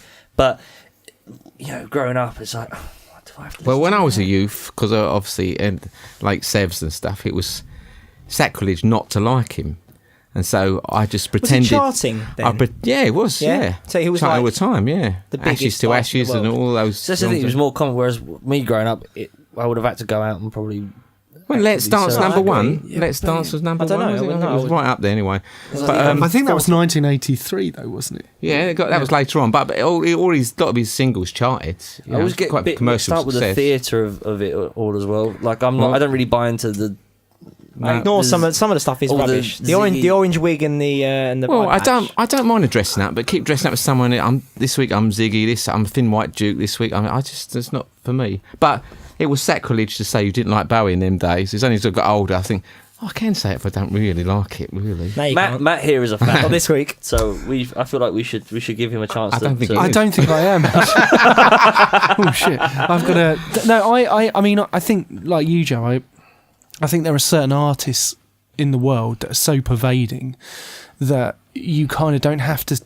You don't have to spend a lot of time to know them because they're so famous. I mean, David That Bowie. colours you so much, though. Yeah. I think that like that you actually you Yeah, probably don't know him. exactly. You only know everyone else's opinion. Like I don't own any Elton John records. I don't own any that's right, David though. Bowie Yeah, that's right. records. I don't own any Beatles records, and I don't own any Rolling Stones records. Oh, interesting. I don't own any records Any by any of those Beatles? people. But I know so many songs from all of, and I think the thing with Bowie passing away is I think he passed away relatively young. it was a surprise. And I think, you know, his music. I was in Wales doing some recording last weekend, and I drove back on Monday, and all the radio stations are back to back Bowie, and actually when I was listening to it all, you think actually this is. Yeah. It's good. It's it's not good in a sense of you can be like rapture about it, but because is it good? It's a sustained goodness. Well, no, I mean I was driving and had Genie. I'm bopping along, I'm shoulder pumping down the M1, and then you listen to Guitar Hero crap. Yeah, but in the early 70s, that was what. I guess so. It was a glam rock. It was a glam rock. I get that, but I'm saying now, when I look at that song, I don't like it. But I love loads of Dave. I love it. We went from prog rock to glam rock to. I think Black Star. What I've heard of Black Star, soul, is amazing. I think is that only because in context with his death? No, it's not. But that's the thing about the album. That album is entirely in the context of his death because he wrote it because he was dying and he knew what was going to happen. But if he'd released Black Star in '71. Everyone would be like, "What the hell? What the hell is this?" Well, it'd be totally out of context. Yeah. So, and I think so. Yes. I think you got to, and I agree with you. I think that I just think Bowie's so. He's been in every decade of people sort of growing up, and he's been there when rock music, pop music was. Unfortunately, when he died, I was DJing that night, wasn't I? A ship full of bombs, and the other two DJs were Tom and Jazzy Dawson. They loved Bowie, and I was thinking, oh no, now for our tribute. And I was thinking, what can I say? So I'll say he was intelligent, but I said, now play a Bowie song, and I played Kurt Cobain's version of Man Who Sold the World, because that's the only thing I really can sort of connect with. That's fine. You know? Dave used to say that people cut to me and go, it's great that you covered that Nirvana song. He said it all the time. I read that all the time. Have you heard David Bowie's The Laughing Gnome? Yeah, I mean, I was exposed to that. I don't know what I've never heard it. Ha ha ha! Can we play? I'm a laughing We're going to gnome. put it in right now. Here's The Laughing Gnome by David Bowie. A little bit. Your face, man. Adorable. You wait till You should do a version of this. Not that bad, so far. Oh my god!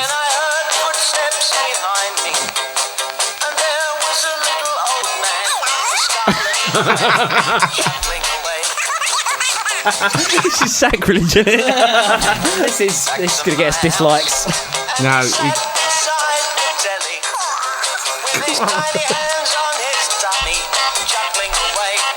This is not good for your radio show. What was this for? Right, no, that's enough now. I'm done with that. It's just a single. Was it on the album? You haven't got the chorus yet.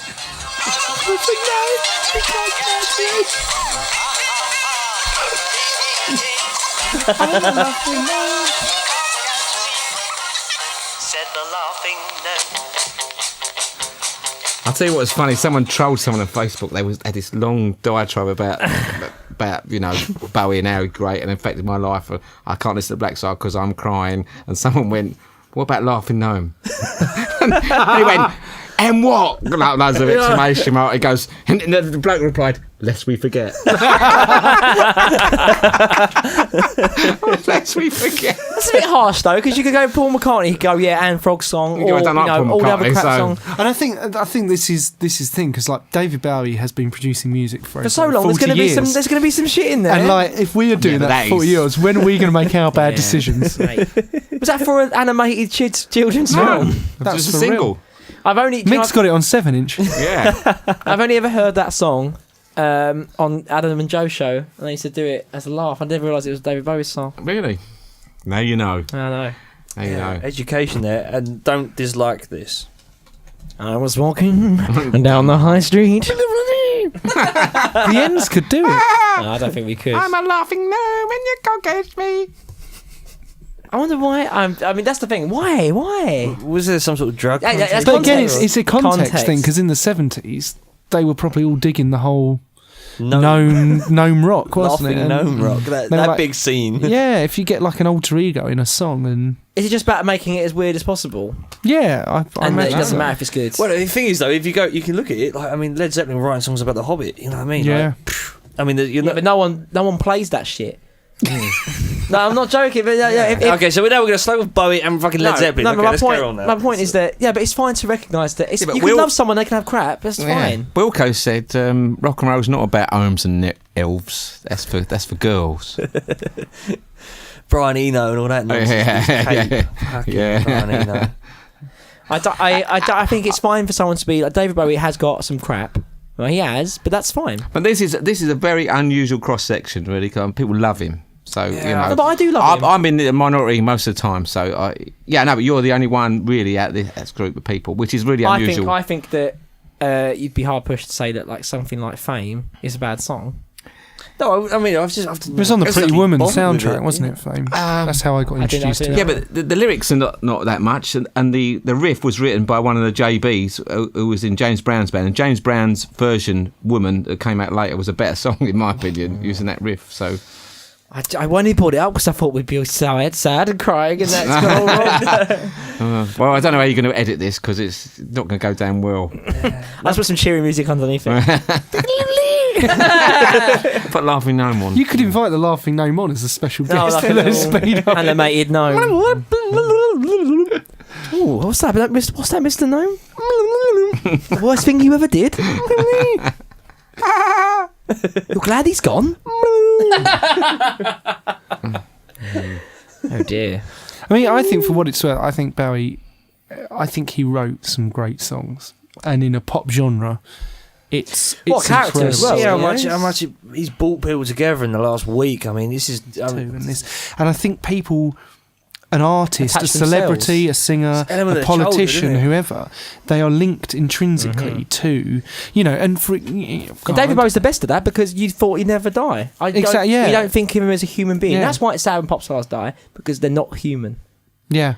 Not in people's minds, no. But No. I'm just saying that the emotion is not absolutely genuine. It's not. No, I think- they're I not. think They're there is not, a People know They that. don't go to bed and not sleep. They don't. No, but people know that though. I know people that cried.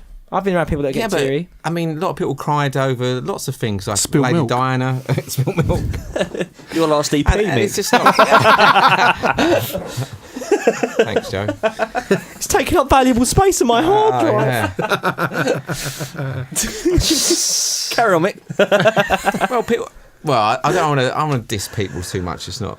But I think they're not genuine. It's People not don't know what to people. do this week. Alan Rickman as well. So who do Yeah. I? I love Henry. I mean, Marvin Gaye or Miles Davis, they were musical heroes of mine. I remember when they died, with shock of Marvin Gaye getting shot and stuff. But I just don't remember going. Well, yeah, but you Marvin Gaye died." Mick, I mean, you're not a very sensitive man. I am sensitive. Did you hear that last song? Dandelion, fucking snow.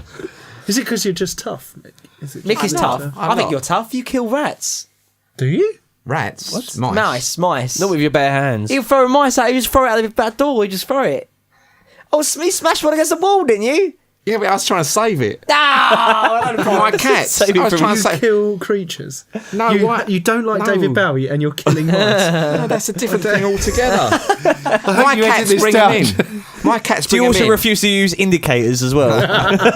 If I don't launch them, the cat will find them. What the fuck are you saying? I don't throw this about as hard as I can. Yeah, because if it got to get far away from my house as possible, because the cat will find it and bring it back in. Come back. You're transporting it. You're not killing it. I kiss them before I throw them, Oh, but I shut up your ass. I misjudged that one. That's all. I hit the wall. What sort of sound did it make? Oh, it was a splatty thing. It was horrible. Oh. It was horrible. I did regret that. But I was trying to save it. He's painting a false picture. Come across as the villain in this podcast here, Mick. I know. When Rick Mal died, I still think about him all the time. And it was genuinely something that upset me, and I was genuinely upset. And I think I was working that day. I was doing my dissertation. I stopped doing it. I mean, I went home and did nothing all day. I think what it is, if you've got like a personal memory of these sort of things, or, It's or if actually, it's part yeah. of your childhood or something like that, it's almost like an admission of that part of your life is over. Oh, I don't know. Yeah, I think that's... Yeah. When politicians die, you Don't care. Well, no, that's a really bad example. I don't know why I picked that. But I think it just goes back to that. I think of Margaret your Thatcher, your childhood heroes, or people that Your work for Doctor your Who life. dies. Do you know what I mean? No one's died in a while, but It's the constant Tom for your Baker life. dies. So for some people, that'd be a Tony thing, Ben. wouldn't it? Tony Ben was one of my total heroes, and I he don't know who that died. is. Explain who Tony Ben is. He's a boxer. Politician. He's a mouse catcher on the road. And now the Mick's got to throw him out the door. Yeah, No, Tony Benn. yeah, Tony Ben, the politician. You know, Yeah, I know him, yeah. I don't know him. Sorry. Yeah, Tony Hillary Ben. Benn, son. Dad actually. Dad. The politics is a bit I'm off. just saying that some of my heroes die, and I go, oh, shame, you know, and I think back at what he's done and that, but I don't invest Can't grieve 'em, can you? I don't emotionally think you in. Oh, it's like, physically- you know, I've had people close to me die, and that's genuine. It doesn't go away. I don't It's not know. like I don't think people attach the same. I don't think they do attach the same. But they thing. seem to show it though, don't they? They- It's Facebook. It's not still real life. It's not. No, it's not real life. Exactly. That's exactly my Yeah. point. Really. So. But I don't think they mean it. I mean, you can't judge them. You can't judge them for meaning it because they don't. No Well, one means it.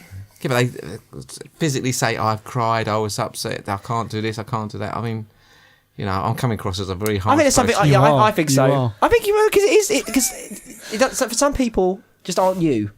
No, that's right. But I just think, genuine grief. But I don't is want to feel something like a dickhead for not feeling, compassion towards that. No, and You know what I mean? that is fine too. But if you dislike this video, I will come after you. That'll make him cry. That will make me upset. What else have we got to do? Mick's song. Let's do Mick's song. Mick's going to play us. No, he's not going to play us. He's going to show us his undiscovered tune. Mick, talk about your undiscovered tune. Well, it's a chap we all know. I mean, it's very opposite to the last one because your one was very highly produced and beautifully done. But I am a sort of lo-fi sort of person. I do like lo-fi music, and this man is the king of lo-fi music. I think we're all a fan. Yeah, Yeah. absolutely. And Gritty. I think he's sort of underrated. And so, I mean, you know, people like Daniel Johnson are his heroes. And let's play this tune. Mm-hmm. Here we go. Here's Mick's tune. Tumble Dry Babies.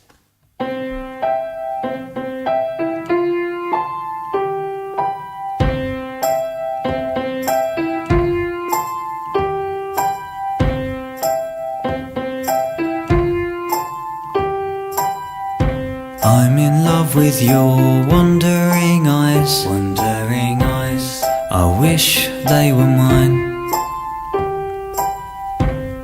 If only they stayed on me, they stayed on me.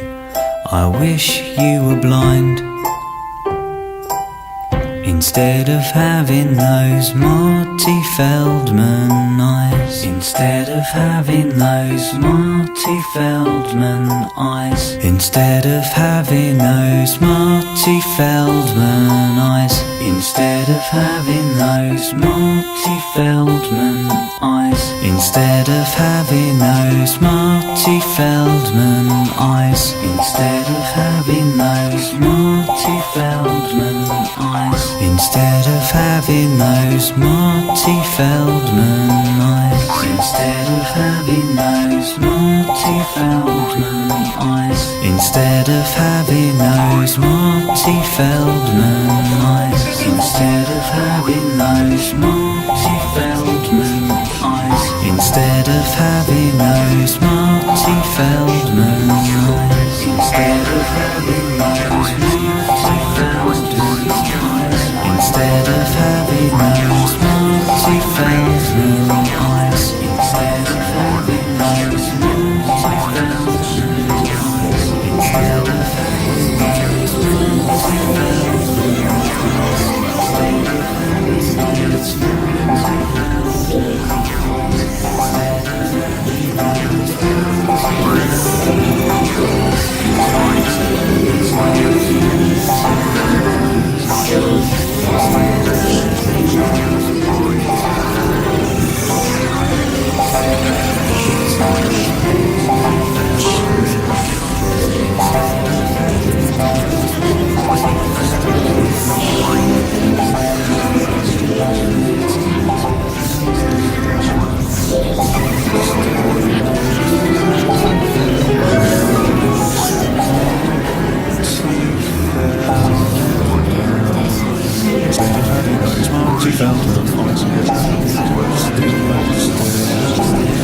Yeah, that was Marty Feldman Eyes by Tumble Dry Babies, which is Andrew Moore. And I do like Marty Feldman as well, so it's a win double, isn't it? So how did you come across them? Well, yeah, at Shangri-La, I used to play at Shangri-La quite a bit, and then this bloke gets up, sings 1 minute songs just playing the bass. I thought this So bloke... quietly as well. Yeah. Demands your attention back to He's your got some cojones, and then... You ever seen him, Matt? I've seen, lots of times, Yeah. Really good. And you're right, with the bass guitar, it's such an Just unusual playing- thing. And such a Thank you. nice gentleman as well. Yeah, and he'd forget the words and then do something else, and then so a bit of sort of I have a cutlery in some Well, that's one of way. those things where, like, we just, earlier we were talking about people that aren't very good and you think they're funny because of that, or it's just incredibly awkward, but you're not with him, it's sort of part of his charm. Yeah, it is, yeah. That's who he is. A lovely bloke, yeah. I just... And his family are adorable. they are. They're like, I Absolutely. aspire to be so adorable. Yeah. But, I mean, it's an unsigned band. I mean, he's never gonna fill up the O2. Well, I think he accepts that. But, I do want more. I do wish more success on him, though. I do. Oh, yeah. Yeah. Absolutely, yeah. He's got a lot of sort of hardcore following of people who really like his stuff, He does a brilliant version of Chelsea Hotel, doesn't he, as well? Leonard Cohen song. I've not heard. Yeah. I might have heard that. It's a fantastic version he does of that, yeah. So, yeah. That was that. And he's in Dark Globes doing that full band now, isn't he? So you can see He's him play his songs. bass. I think they share the songs that are out, so it's So probably I think they do one or two of his My songs. Love Life. It's like the WWE. Oh, right, They did yeah. that one, I think. I'm Did saying they? that. I've seen them. Dark Globes. They didn't do WWF when I saw What's the one them. they did with Tom Dry's Baby Song? I think they wrote new songs. So I don't Okay. really know which ones. The Tom Dry Baby Song, whatever one they did, I loved it. Right, It's nice okay. because it's just nice hearing him in a full band. Yeah. Oh, and he's in Greg Hiss. Oh, Yeah. are they not doing that anymore? No, I don't think so. I love that. Oh, they were fantastic. You see that, Matt? Oh, Red Hiss, yeah. Red yeah. Hiss Skiffle Group. Oh, Yeah. Yeah, it's great. amazing. I've seen them Yeah. good a few times. That's such a shame I don't do more of that. That was yeah. wicked. Right, so we're nearing the end of the podcast now. Achievement unlocked. You made it through. If you probably did. If it's a good edit. This It's a is good your edit. challenge if you choose Yeah, to what is this accept it. challenge? So as you may see before you, we have an array of interesting and shitty instruments. How are we going to outro? That's the thing you got to ask ourselves. We're going to ask you to outro, Write us an outro track. Oh, but Lord. but first, let's tell people where they can find their music. Yeah, let's do that. So Matt Bolter, where can we find your music? Facebook, SoundCloud, Twitter, all under MG Bolter. Nice. Uniform is very important. Indeed. Uniform links. Matt Bolter Band, Matt Bolter UK. Is that None of that shit. None of that. Is that M.G? Oh, don't know. Or It's is it just MG Bolter. straight through? And the Lucky Strikes as well. Mhm. And we're all sorts of places too. Nice. Mick, what about you? Well, my distribution network is like a... What, homeless people? No, it's like Humming. No, it's like a mad dog shit. That means it's all over the place. But if you Google Mickey Denny... No, you've got a it'll come- website. I've got my website, but there's only bits and pieces up You've there. not got links on there to anything. No. Just send him a telegram or a smoke signal. Yeah, but if you put my name in, you'll get the Milk Boys, you'll get my stuff, you'll get Uncle Mickey stuff. There's videos on YouTube. What's that so- name? What Mickey name? Denny. Mickey Denny, What's yeah. that name again? Mickey Denny. Mickey Denny, yes. One more My time. network is out there. My thing- Mickey, I hate David Bowie, and I've managed No, to I don't slag on hate David a load Bowie. of That minority is groups in this one unfair and conversation. Denny. It's unfair and slanderous. I don't hate him. You can tell this has been an awkward podcast because you look at Mick's beer label. He's been playing with it. I know. Show the camera that. I know. Nervous. Nervous tension. It's like trying to pull me. I was like, what I think is not very popular, you see. So I think, oh, people are going to hate me now. And I pick that. You've not helped yourself, have you? Mickey Denny. So what we got to do? Right, pick up a fucking instrument. Pick one. Do you want to be drums or you? I'll be drums. Okay. Ukulele chords. I need you to... it's not tuned. Oh no. You have to tune it. Could you play ukulele anyway? I used to be able to. I could play a few chords. All I remember is the relatives thing is like the bottom four strings of a guitar, isn't it? No, it's not. Isn't it? No. Right, and I want some words about the podcast, about what we talked about. You have to sum it up, although I might edit some of it out. So, Who's singing? one of you, Mick, you should sing. sum Okay. up the podcast. There was a man with no ears. he couldn't dance very well. MG wrote him a song, and he danced a lot better. David Bowie, bloody genius. And I don't like him very much. Oh! And ladies and gentlemen, that was the podcast. Thank you for listening. Thank you. Goodbye. Thank you. Find us at www.facebook.com/Straight Razor Music. Goodbye. Peace to the world.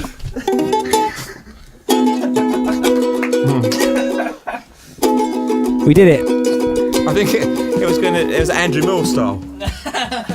That was fun.